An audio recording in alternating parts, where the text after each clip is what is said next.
السلام عليكم ورحمة الله وبركاته. إن الحمد لله وحده والصلاة والسلام على من لا نبي بعده.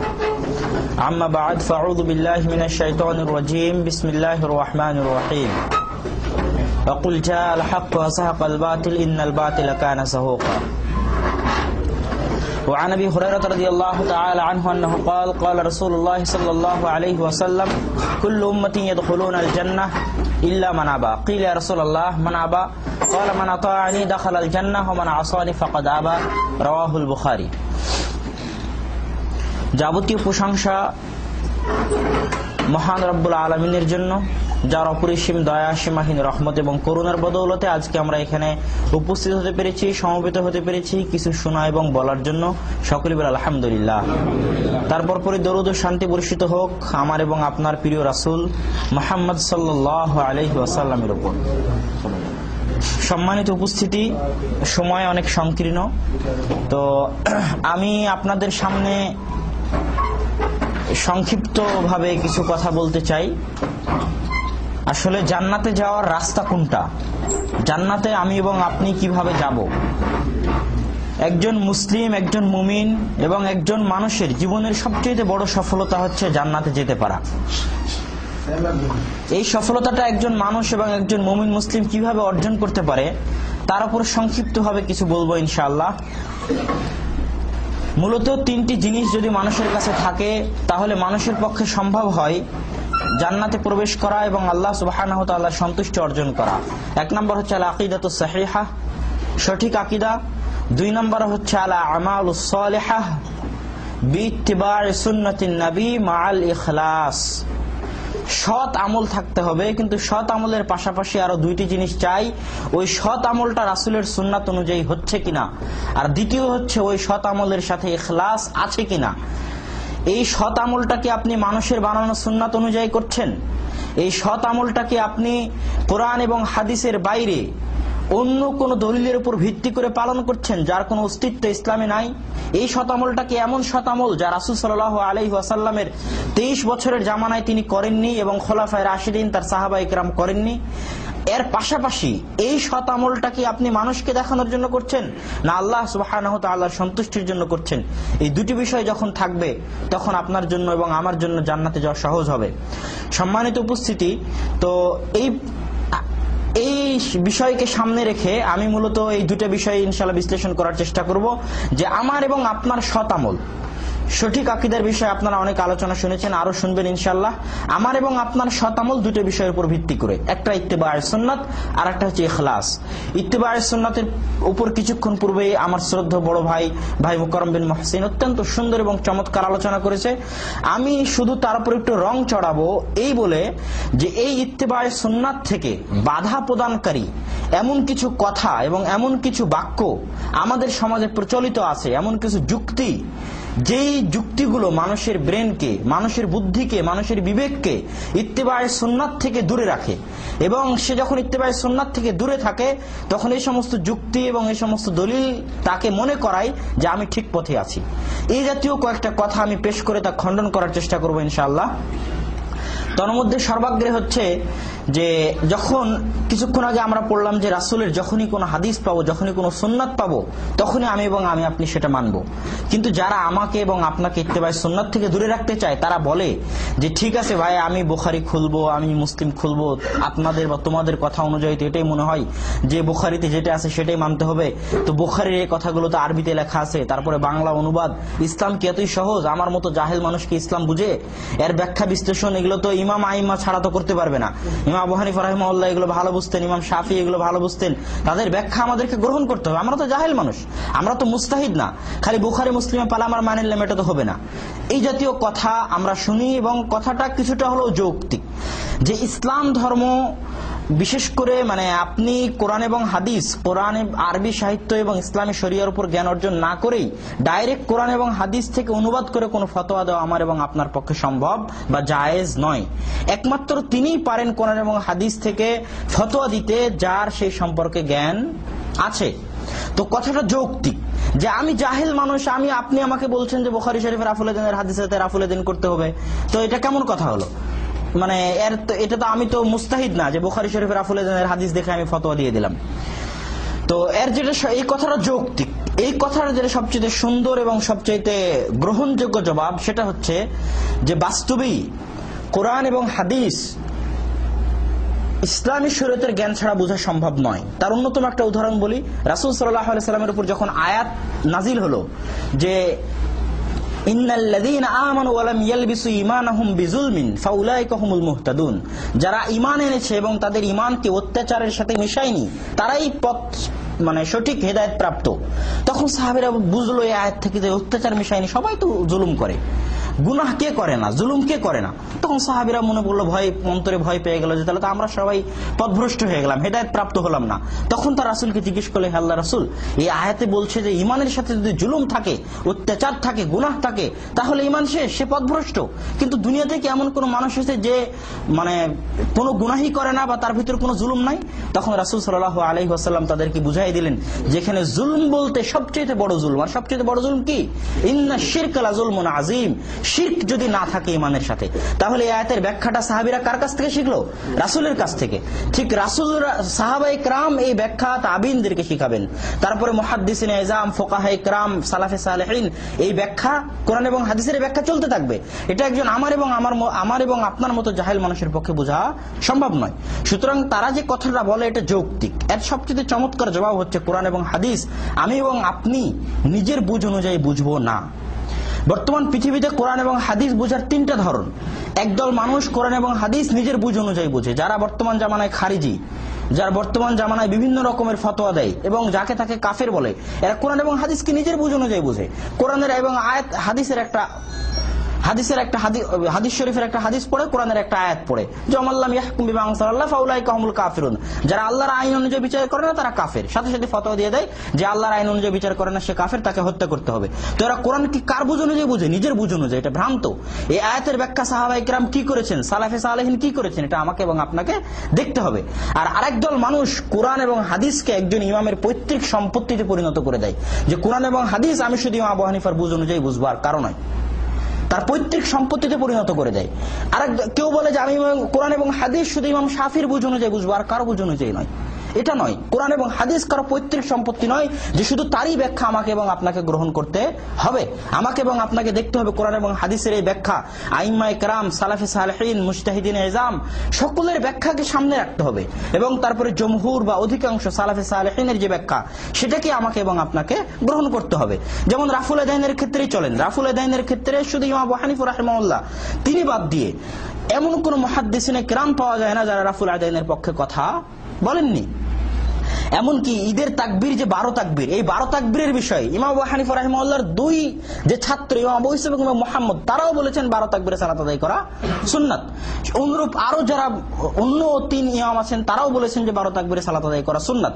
তো হাদিসের ক্ষেত্রে আমি এবং আপনি কোরআনের ক্ষেত্রে নিজের বুঝ অনুযায়ী বুঝবো না এবং একজনের পৈতৃক সম্পত্তিতেও পরিণত করব না, সালাফি সালেহিনের ব্যাখ্যা অনুযায়ী বুঝবো, তাহলে আমরা সঠিক রাস্তাটা পাবো। তো এটা গেল একটা বিষয় যে ইত্তিবায়ে সুন্নাতের উপরে আঘাতটা আসে, মানুষকে একটা মাযহাবের মুকাল্লিদ, একটা মাযহাবের কোরআন এবং হাদিসকে একটা মাযহাবের সম্পত্তিতে পরিণত করে দেয়, তার মুকাল্লিদ বানানোর চেষ্টা করা হয় এবং এইভাবে ইত্তিবায়ে সুন্নাত থেকে দূরে রাখা হয়। আরেকটা ইত্তিবায়ে সুন্নাত থেকে দূরে রাখার কৌশল যেটা এখন আমরা দেখতে পাচ্ছি সেটা হচ্ছে যে কিছুক্ষণ আগে একটা হাদিস যে খোলাফায়ে রাশিদিন, যে খোলাফায়ে রাশিদিনের সুন্নাতকেও তোমরা আঁকড়ে ধরো, রাসূল সাল্লাল্লাহু আলাইহি ওয়াসাল্লাম বলেছেন তোমরা খোলাফায়ে রাশিদিনের সুন্নাতকেও আঁকড়ে ধরো। তাহলে আমরা দেখতে পাই অনেক সময় অনেকেই বলে যে খোলাফায়ে রাশিদিনের মধ্যে ওমর রাদিয়াল্লাহু তাআলা আনহু তো 20 রাকাত তারাবি সালাত আদায় করেছেন, ওসমান রাদিয়াল্লাহু তাআলা আনহু তো 2 আযান চালু করেছেন, তাহলে কেন এটা হবে না?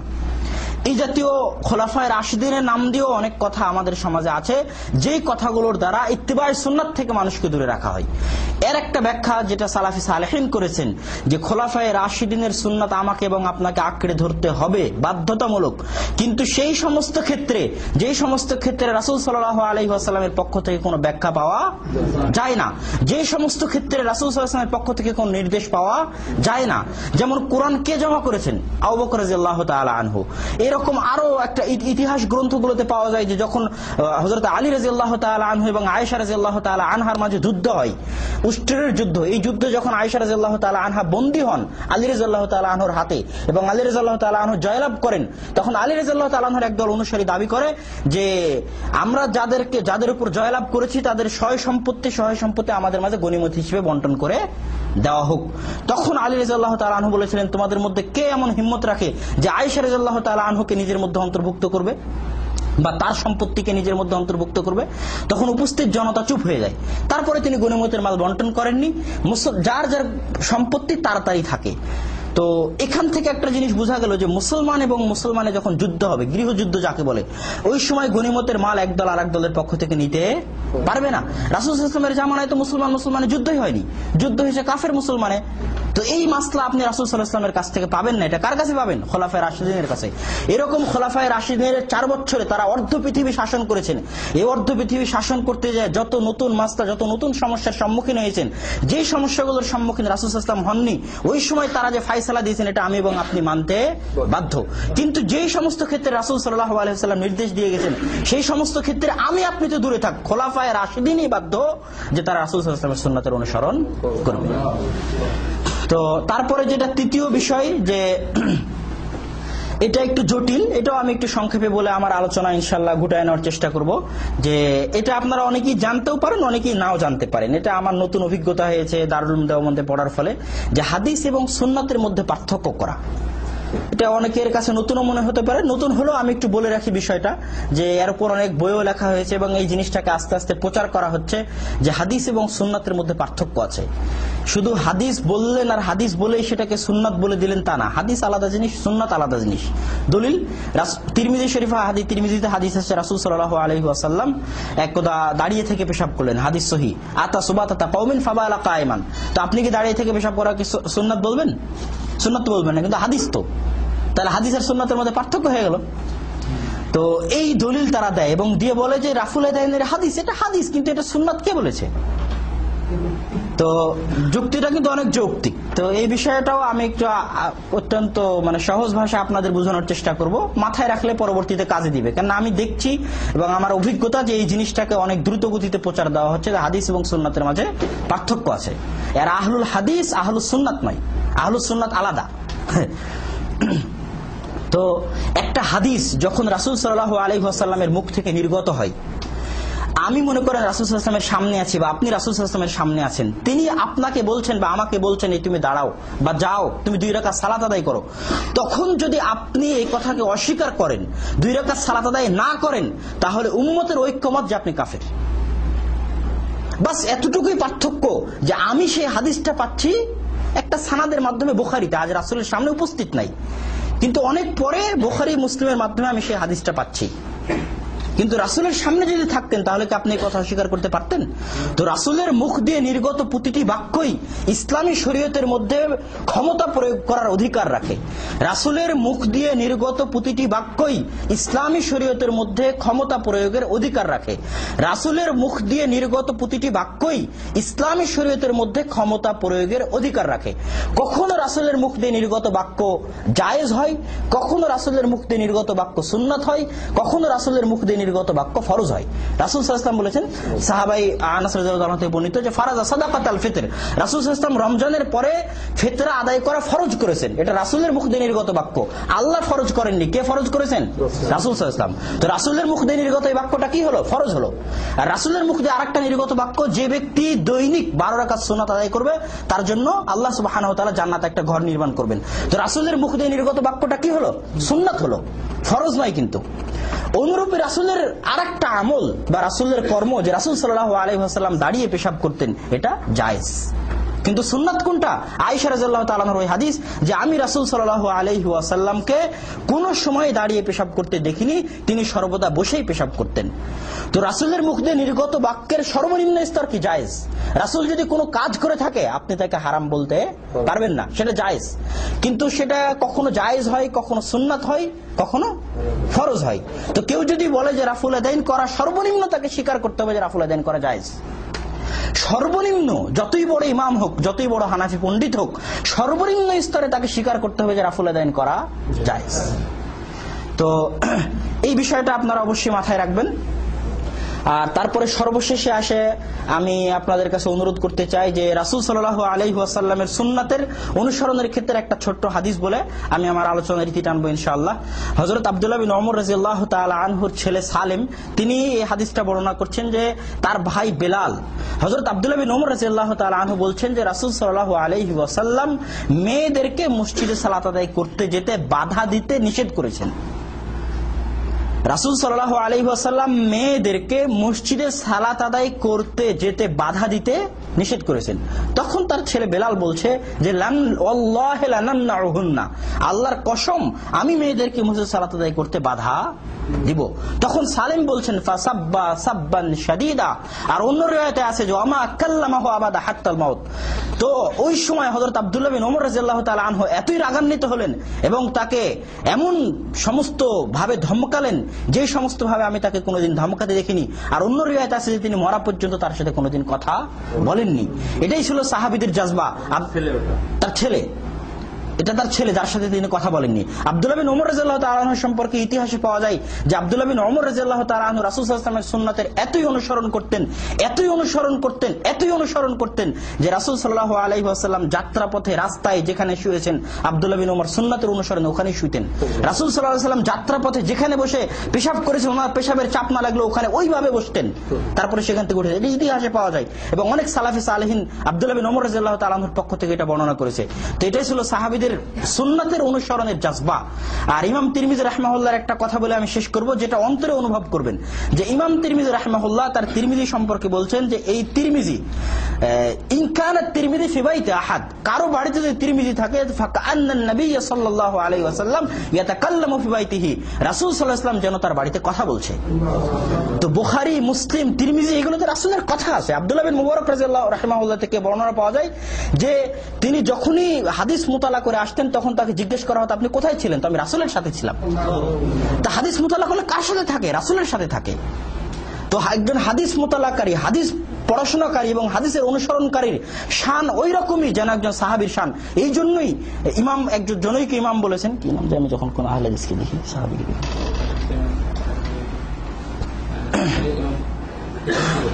যে আমি যখন কোন আহলুল হাদিসকে দেখি, মুহাদ্দিসকে দেখি যারা হাদিসের অনুসরণ করে এবং হাদিস পড়াশোনা করে, তখন যেন আমি সাহাবীকে দেখি। বাস এতটুকুই পার্থক্য, যে সাহাবীরা সরাসরি রাসূল সাল্লাল্লাহু আলাইহি ওয়াসাল্লামকে দেখেছে আর আমি হাদিসের মাধ্যমে দেখছি। তো ইমাম তিরমিজির এই কথাকে স্মরণে রাখবেন। বুখারী, মুসলিম, আবু দাউদ, নাসাই, তিরমিজি যেগুলো আছে এগুলো রাসূলের কথা। রাসূল যেন আপনার বাড়িতে কথা বলছে, রাসূলের প্রতিটি কথাকে অনুসরণ করা আমার এবং আপনার জন্য জরুরি। আল্লাহ সুবহানাহু ওয়া তাআলা আমাদেরকে সেই তৌফিক দান করুক। আল্লাহুম্মা আমিন। ওয়া আখির দাওয়ানা আনিল হামদুলিল্লাহি রাব্বিল আলামিন। আসসালামু আলাইকুম ওয়া রাহমাতুল্লাহি ওয়া বারাকাতুহু।